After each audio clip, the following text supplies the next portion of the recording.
This is The Art of Startup War, and I am your host, Brian MacMahon. I am the sensei here at Expert Dojo, the fastest growing startup accelerator in Southern California. Now, in the first 2 seasons, we answered your questions about how to find investment for your business. We brought in the most accomplished investors in startup in America. You can find it on iTunes, SoundCloud, and Google Play. Now, here in season 3, we're flipping the script. We're going to hear real stories from entrepreneurs who are in the trenches today. In these episodes, we're going to take our guests through the storytelling model called the entrepreneur's journey. We'll hear about what sparked their call to entrepreneurship, help they received along the way, forces they overcame, dark times and revelations. So join us every Tuesday, 10 a.m. Pacific Standard Time. Start the week a smarter entrepreneur. Good morning, it's Tuesday, it's 10 o'clock, we're back in the fridge. Another amazing entrepreneur, a phenomenal company, and a very special person with him in the fridge. Firstly, I want to welcome Chris. Yeah. I know, right? And we're going to talk about Epik Wish, and we're going to talk about, and look, I've got a 12-year-old, so for me, what you're building is extremely personal, and especially considering the fact that you want to not just make their lives better for the future, but you want to make them realize that their lives need to be better for the future, right? It's going to be fun, for everyone involved, the parents, the child, the giver, and, we'll give the child, the kid, their epic wish for their birthdays. I love that. And the name itself is absolutely phenomenal. So look, everybody on the podcast, you're going to see this afterwards. I truly believe this is one of the most incredible user interfaces that I've seen for a new business in many, many, many years. And building your brand as a new company is one of the most difficult things because you're creating something that has never existed before. So, and you're making that creation real and you're making people feel when they see that creation. And it's almost impossible to do, which is why you see so many sucky names and so many terrible user experiences and awful user interfaces. Chris, on the other hand, has managed to create a brand almost as if it's lived forever.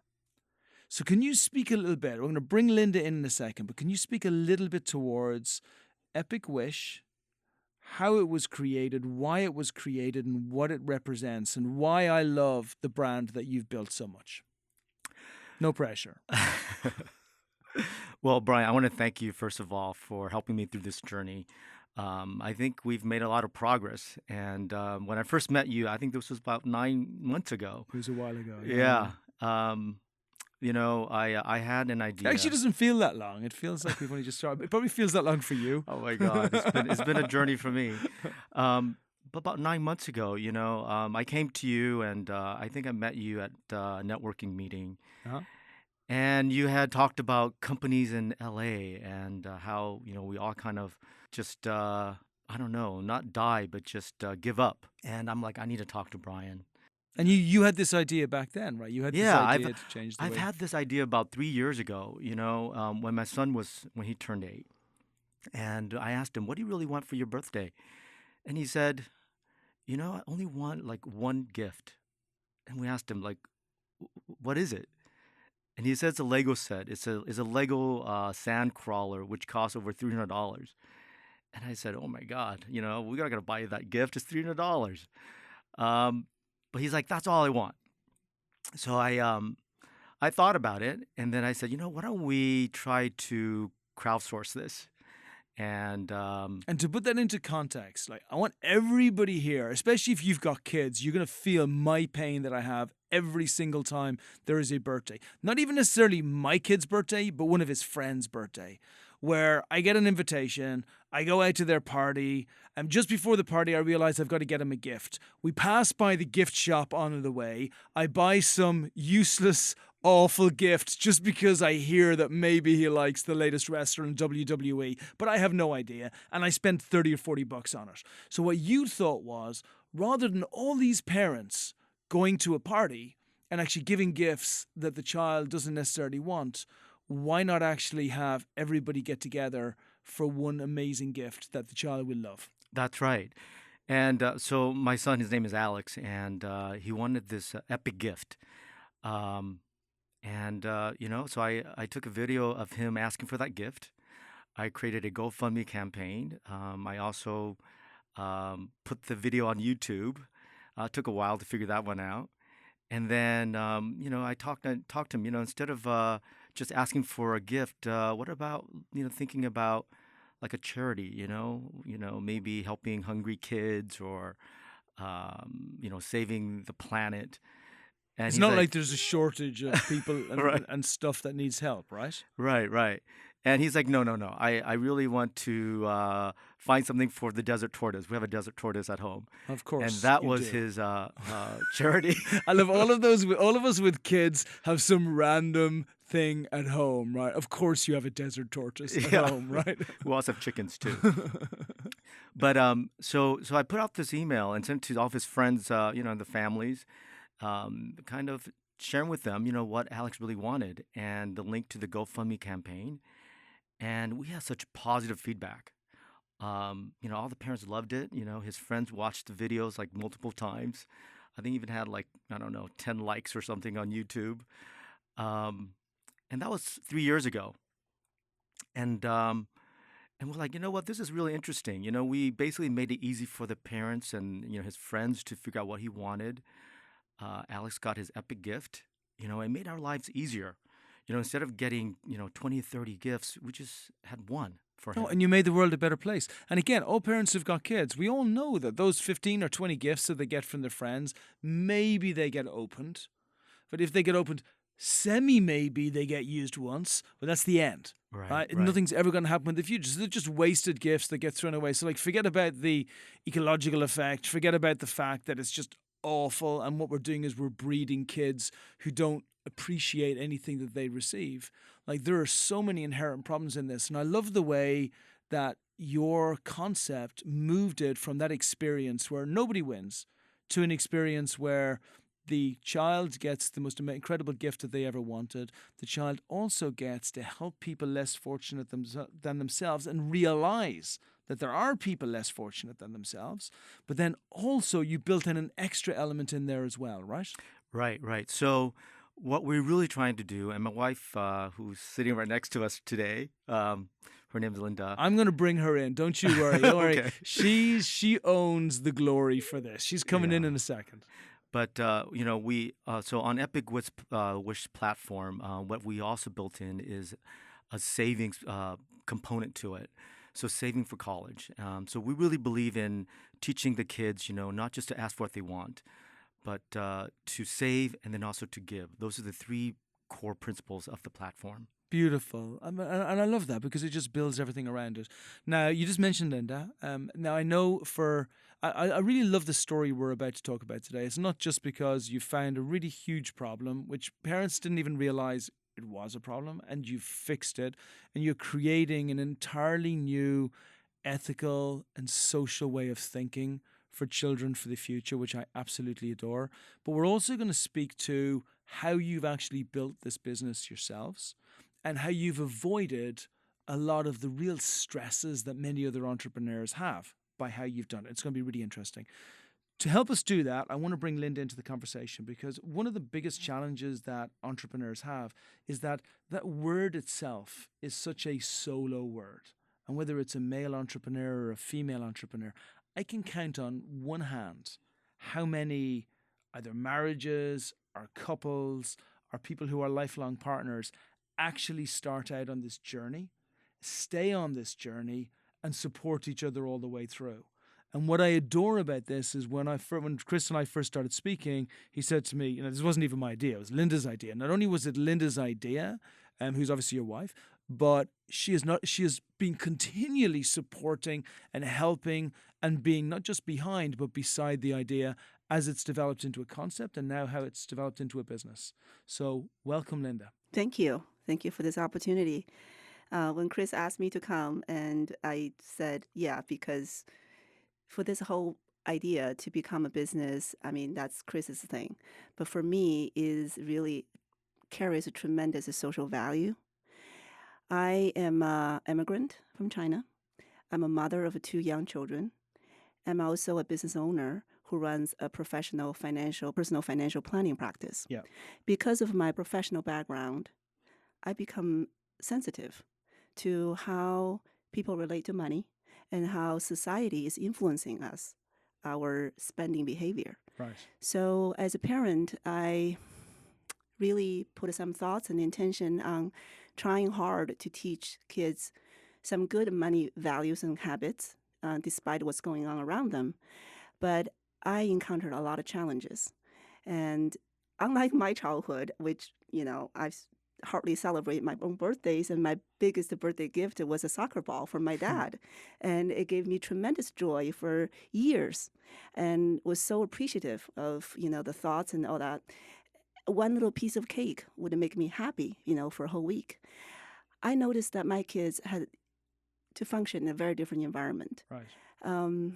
Over the last 10 years, I would say we attended about 200 parties, birthday parties, whether we hosting parties or attending other friends' parties. Yeah. And this experience initially was really a cultural shock, because I didn't come from this background, and being invited to a party with 50, 100 people, and mostly the kids don't even know them, and there's a lot of fun for sure, the pony rides or the jumpy jump and all the great fancy stuff for 2-3 hours. I was really amazed, and I loved it, and my kids loved every single party they go to. But I was to start noticing all these gifts at the end of the party piled up in the corner at a little mountain, and I wonder, what is the family's going to do with them? And when it's my turn to host these parties, I start to feel this frustration. And on one hand, I have to cave in to the norm, social norm. So I also investigated, a lot of these birthday places and spent hundreds of dollars renting a place, and spent like almost $800,000 for a birthday party. But at the end, when we look at all these gifts and the kids open, just like exactly how you described it, my kids would have fun for 2 hours, and then half of it would go to garage. Yeah. And another 2 weeks go by, another 2/3 go to the garage. And maybe 1 or 2 gifts will stand out, and they will like for another, couple months. But then after 2-3 years, not only they expect these kind of birthday parties, they feel inadequate if we don't compete, for the awesome, experience, awesome party favors and awesome stuff. They start complaining about the stuff. So that's the part that frustrates me. And on one hand, I try to teach my kids about modesty, about gratitude, to appreciate what they have. But one thing is teaching them, and another thing is if they go through an action at an event which teaches them something entirely differently, then I feel your like voice the universe is against me. Yes, I your can't voice is really on deaf teach. ears. I can't teach. So I felt a little bit sad about that. And so there's many years I've talked to Chris about it. I said, what can we do as a parents? Without looking cheap or looking that we're so different, our kids get laughed at. What can we do about this and make it more graceful? And but there got to be some more behind the fun, right? And also, by the way, on that point, I don't think there's a parent in America who would disagree with a single word that we've said in here so far this morning. Like, what we're talking about is the world has gone crazy. The present giving, the gift giving, it's not so much that people get too many things, it's that nobody appreciates things anymore. It's gone out of proportion. So to actually bring it back into proportion and give a better experience was such a smart idea to come up with. So was it a eureka moment that you had, or was it just trickle, trickle, trickle, trickle, trickle, and then you're like, let's just do this? I remember at one of the party I hosted for my son, and towards the end, he went through all these wrapping paper. It's a mess. And when the guests all left, he just aimlessly went through all these gifts. And I asked him, I said, do you know who gave you what? And he's like, I don't care. And I said, among all these gifts, which one do you like? I mean, he said, I like them all. And I knew that was not true because after 2 weeks, it's all going to be gone. And I started just reading a parenting book. And a part of that is gifting, is how we teach kids to be a graceful recipient, to acknowledge the thoughtfulness and the intention behind each gift, and then to truly have that gratitude. So, and that had just really punched me, and then just said, you know what, I deprived my kid from this opportunity. I didn't do it. Beautiful. I didn't do it. Beautiful. And then, Chris, you then synced in, and I'm sure you were part of it all the way through, and said, "Okay, I'm going to implement this." So, and here's the things I like about what we're building so far is, firstly, to be able to build it as a couple together is beautiful, because the actual amount of intellectual property between you both being able to do it together, and you may think, well, it's normal. It's not normal. It's extremely unique to do it together. Number two, the fact that you both own existing companies and are running those companies, which means financially you are secure. You cannot imagine how much pressure that relieves off you. I spend at least 10% of every single day speaking to an entrepreneur who has run out of money and is wondering, how do I possibly continue? And sometimes that's after month 6 or 7 or 8 or 9. Like, it's not even enough time to have given the business a chance to have been successful. So the fact that you were already financially stable is phenomenal. And then finally, the way you actually built it yourself, Chris, right from the very beginning, taking the concept, the idea, building it into a concept, building that then into characters, and now you've created this entire animation where you've got daddy superhero, right, and mommy superhero, and the kids as well. Like, is phenomenal. Can you speak a little bit to the journey of that entire idea to concept to actually building it? It's been a 3-year journey, I have to admit. I think 3 years ago when, this experiment with Alex worked out, I actually met with another web developer, and they actually, spent some good time and helped us with the wireframe and the concept. But it's actually with you, that we really kind of, worked on the, like, what is it that we want, The why, Yeah. right? And I think you, Brian, I owe so much to you actually, because not only did you keep me on track, but you pushed it, because we could have gone for a very generic, uh, kind of simple website, but instead, we took the more difficult path, and came up with this, very fun and colorful, kid-friendly superhero family. And that's the theme of Epik Wish, is that every family member, especially the mom and dad, are the superheroes that's giving this party, to their child. And, as parents, sometimes we are ignored. But now we have a chance to be superheroes. Yeah. And the website it's all about that, that parents are really trying hard to give the kids these, epic wish, but also teach them, real good life lessons at the same time. And we're superheroes for doing so. We are. Yeah, right? yeah. And we get to change for the better how our kids actually interact. Was there a moment, like a really difficult moment, because as we go through the life cycle as an entrepreneur, the financial area won't have been as challenging for you, but was there a particular moment where you thought, this is incredibly hard and I'm not going to break through? Yeah. You can have a few. There's a couple, Yeah. I think the first moment, I think, so I had a meeting with, a very experienced attorney, who also runs Accelerator in Santa Monica. And, he had a very honest talk with me after I gave him the pitch. And he said, this is not a business model. This is, like it's not going to work, basically. So I left that meeting feeling very defeated. And I think I almost gave up. I'm like, I've been thinking about this for, this was about a year ago, actually. I'm like, I've been thinking about it for too long, and, I'm just wasting money, basically. And I think when I met you, that's when you gave me some hope. So I look at three things. There's three areas for me which are tremendously important in the business. Like the first one is the user experience that you can build. It's not actually so much the problem that you're solving is tremendously important, but there's normally a lot of people trying to solve similar type problems at the same time or close to the same time.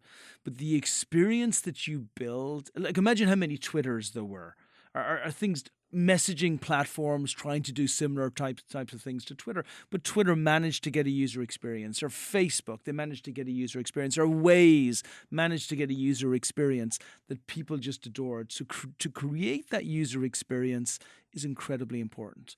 Now, on top of that, the second thing I look for is execution within timing.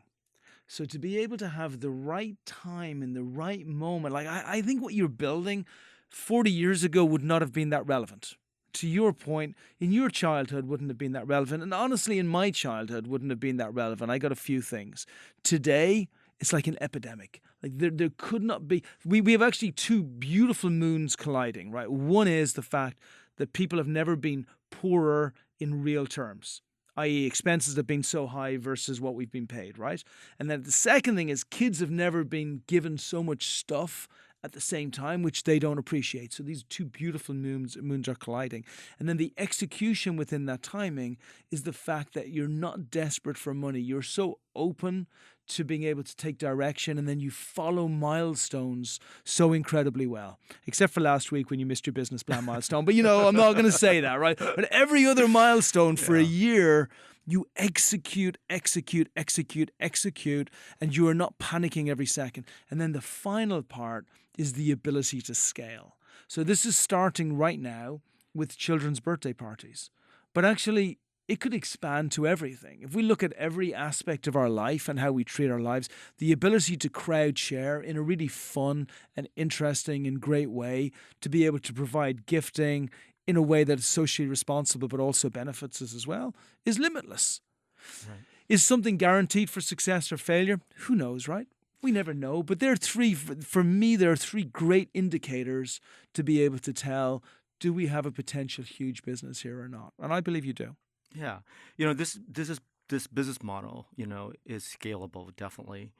And it's a recurring revenue business model too, which is something that I really like. And then, at the end of the day, it's really, helping the kids and society. So, and all the parents I've talked to, when I share with them the idea, I mean, they get it right away. It's an easy story. I also love frictionless disruption, right? So frictionless disruption is when you don't really have any parties hating on you.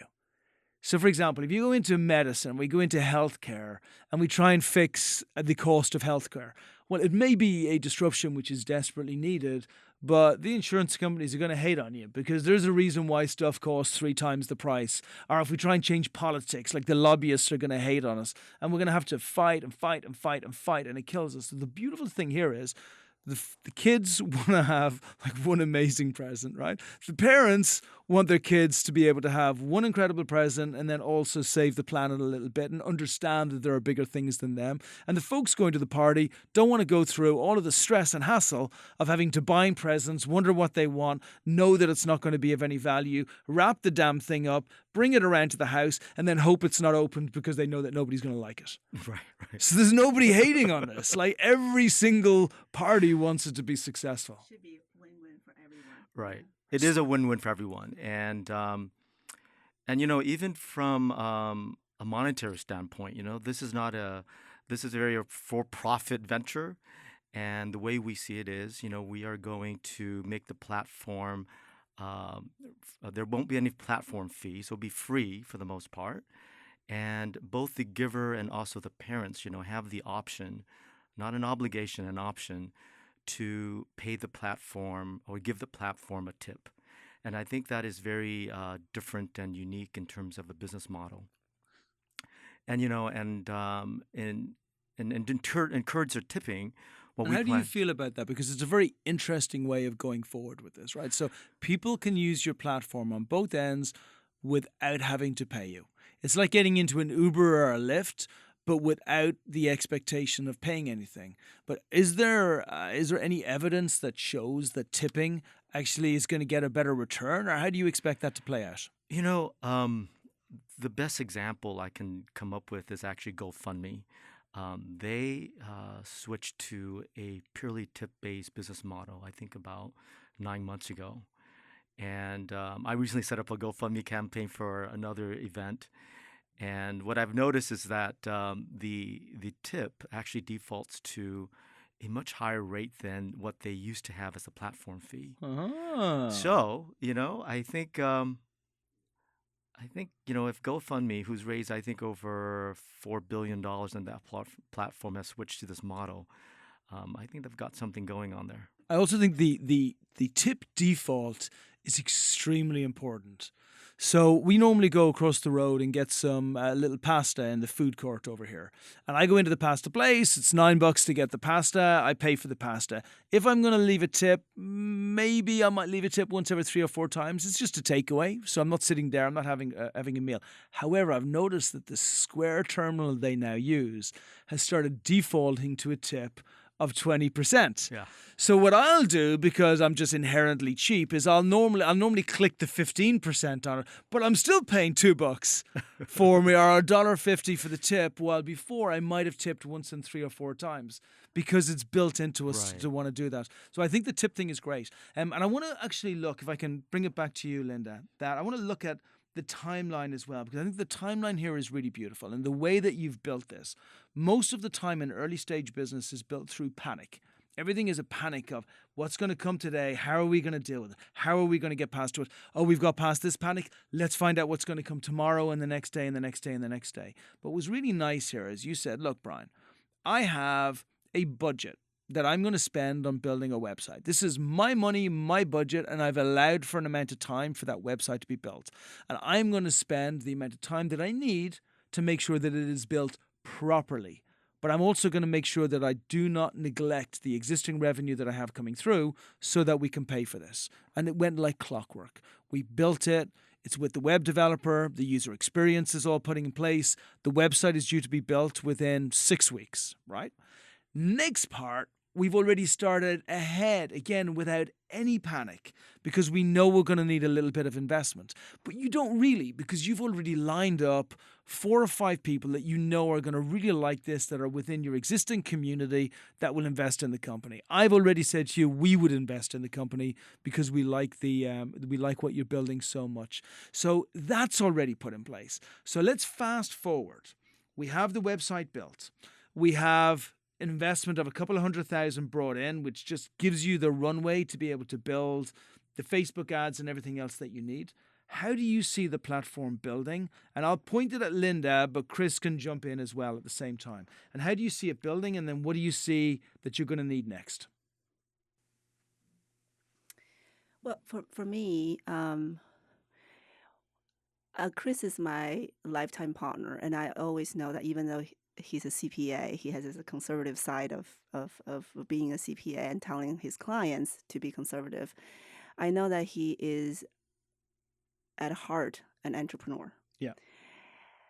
And this is one of the things, I think, that life is short, that he needs to really explore and he needs to dedicate to this, and so that there's no regrets at the end of the day. Beautiful. And for me, I just look at it in the way that whenever a successful business becomes successful, it's not because it's driven by money. It's driven by something beyond themselves, something that they truly believe in, something they have passion about. And this is the area that we both of us feel passionate about. We feel like even though at the end of the day it doesn't make a cent, we still left a good legacy. We still delivered some good positive messages. We still put a good thought and a good value behind this. So I even joke with Chris. I said, I'm okay even if it's a nonprofit, because it's really a legacy we leave. And it speaks our values, our family values. And so whatever we do in our regular business, and we support this, but at the end of the day, we'll have to be, just like you said, is open-minded and go with the flow and see where it takes us. If it becomes a lot more demanding, then I think that Chris needs to. I mean, you can speak for yourself, but I would need to support you for. Yeah, I mean You're going to be the sugar mommy. Yeah.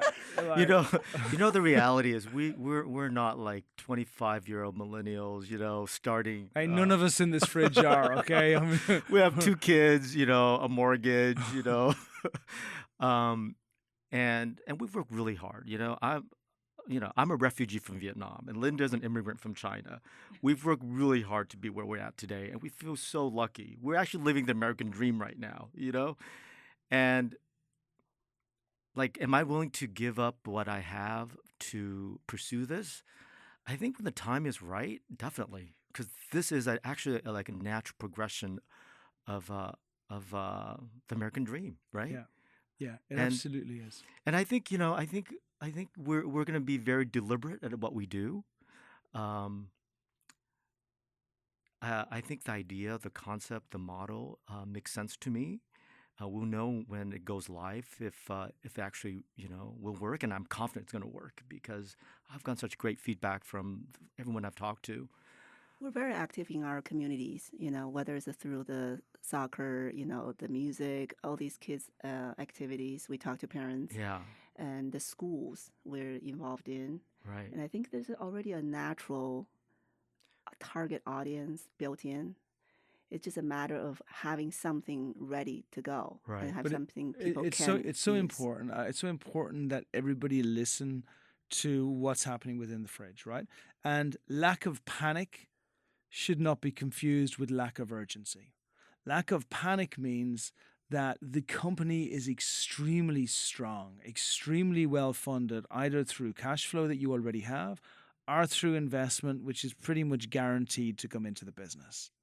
Now, the lovely thing is you make the decisions as those decisions come, to your point. So look, the platform will be launched within the next 2 months, 6 weeks to 2 months.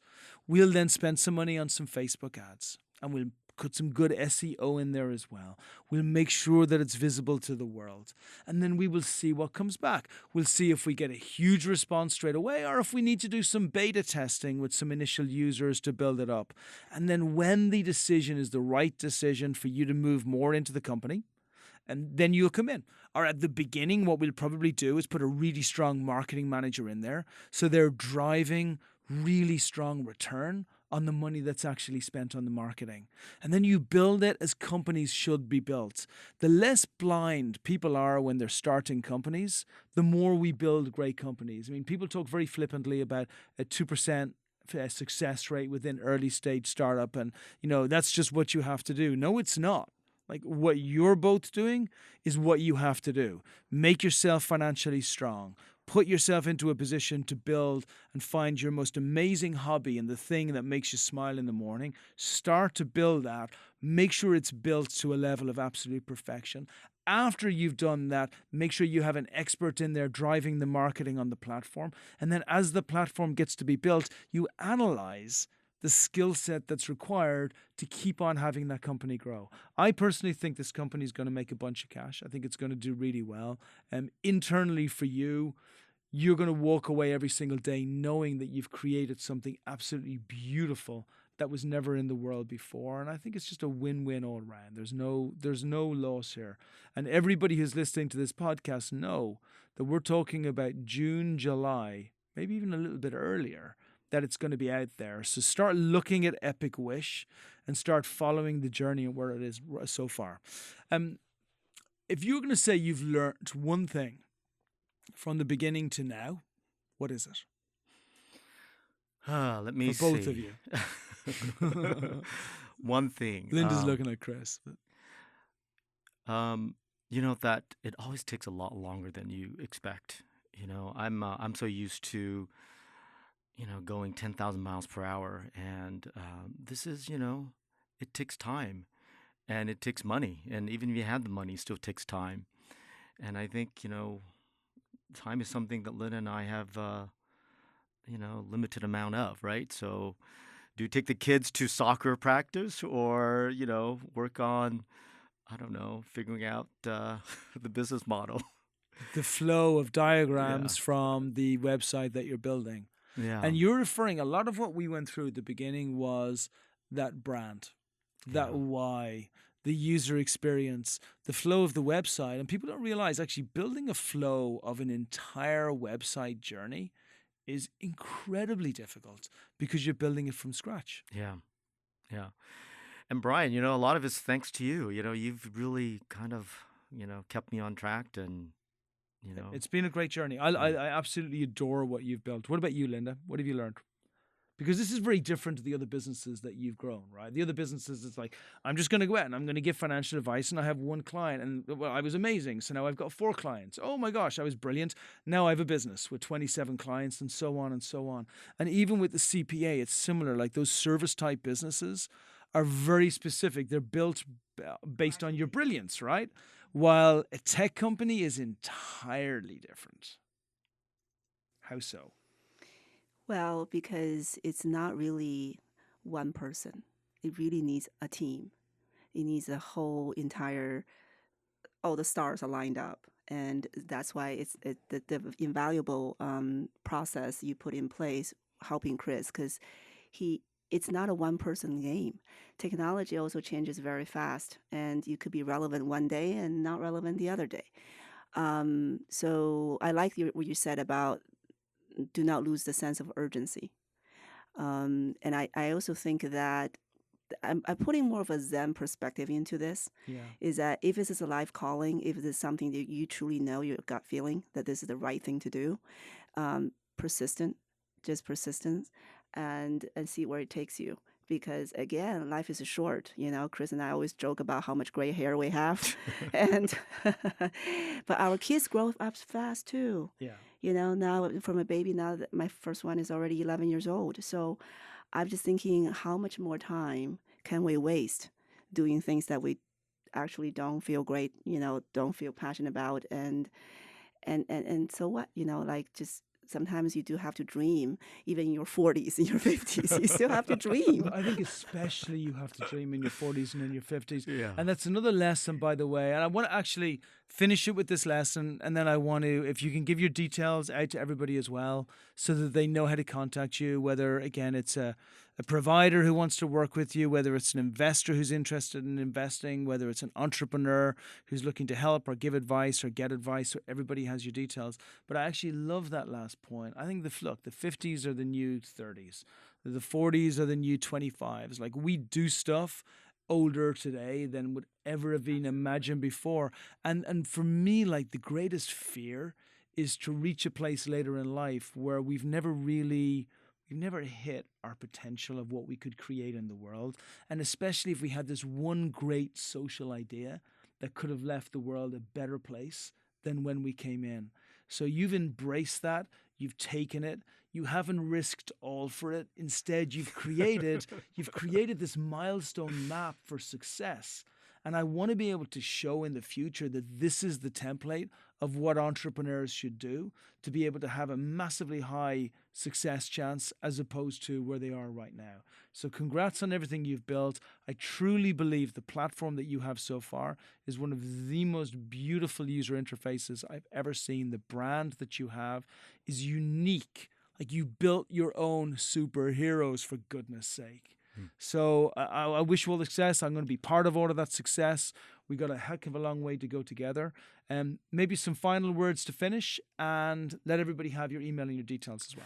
Sure. So, Epik Wish. So I think that, 5 years from now, if I can, come back and talk to you about Epik Wish, I mean, if we have, helped students, kids, 100,000 kids, start their journey, save $5,000 for college. In 5 years' time, if I can come and share that with you, I think we have done more than what we had actually dreamed of. So that's my goal, actually, is to, somehow just get 100,000 kids start thinking about saving, or their parents would think about savings. Just save $5,000. That's enough for community college. I love that you've quantified this immediately. You haven't said, I want to make the world in general a better place. You go, no, here's how much money I want to have saved for college by here's how many people. Right. Perfect. I mean, you think $5,000 is not a lot of money for college, given how much tuition is today. But, it's enough for maybe a year of community college. Yeah. I think the message is really, really valuable. It's not in the amount of the dollars, it's the intention. Is the kids feel that they're cared for and their education matters. Yeah. And there's something in there waiting for them, when they reach 18, right? Yeah, even you just say $50, you have a conversation with your child, and my child asks me, "What do you do for my college?" I would tell him what I do. He doesn't care about the dollar amount. What he cares about is, "Mommy thought about my future education, and I like it." Yeah, it's tremendously important. Although I love that Chris is quantifying it. I love that. I love that he has like a number that's there to go towards. It's pretty. And how can everybody contact you? So you can reach me at chris@epikwish.com. That's CHRIS at epikwish, spelled with the K, EPIKWISH.com. Great. And Linda? Or should we just do it through Chris? Just go through Chris. Yeah. Okay, I love that. And then for investors who are listening to this, the raise in June, July of 2019 would be more or less $250,000. I genuinely don't think it's even going to be massively necessary, but if anybody's interested, then they should speak to Chris. And then afterwards, I believe the interesting raise will come, which will be the beginning of 2020, where we'll be looking for somewhere between 750 and 1.4, 1.5 million. And on that note, we will leave it. A brilliant podcast. Thank you. Loads and loads of lessons for everyone. A phenomenal business. Congratulations on everything that you've done. Thank you very much. Appreciate it. Thank you, Brian. And that's a wrap. Thanks for joining us. If you love the podcast, please empower your circle by sharing these stories. The Art of Startup War is brought to you by Expert Dojo. And remember, we invest in startups, $50,000 checks. Make sure you apply on our site if you are one of those great entrepreneurs looking to bring your company to the next level. As far as the Art of Startup War is concerned, we are back every single Tuesday at 10 a.m. So remember, check out the new episodes. If you want to find out what the investors think, check out season 1 or 2. But make sure you join us every single week.